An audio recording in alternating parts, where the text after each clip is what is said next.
Oo nga naman, ang dami mga salisalita na naririnig dyan. Umuugong paninira sa administrasyon ni Marcos.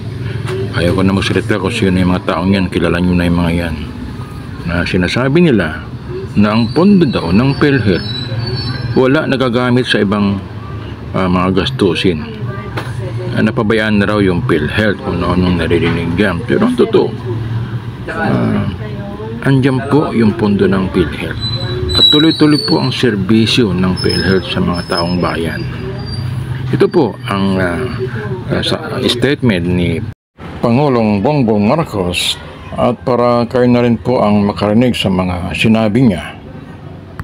Ito po si Pangulong Bongbong Marcos.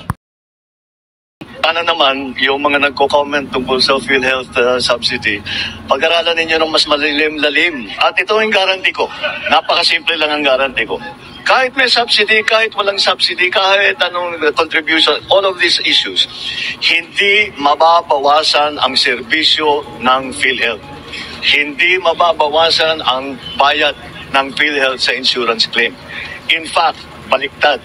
Padadamihin pa namin ang serbisyong ibibigay ng PhilHealth, palalakihin pa namin ang pagbayad sa insurance claims.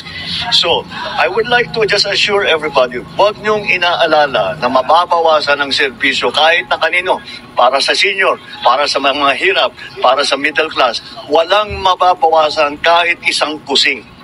Quite the opposite. Dadagdagan natin yan in 2025, mas dadami pa ang magiging serbisyo na ibinibigay ng PhilHealth, mas lalaki pa ang magiging payment na ibibigay sa insurance claim.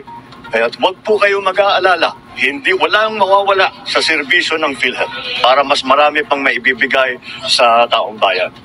Maraming salamat po sa inyong panonood at pakisubscribe na lamang po ang aking channel. Maraming pong salamat. Bye-bye.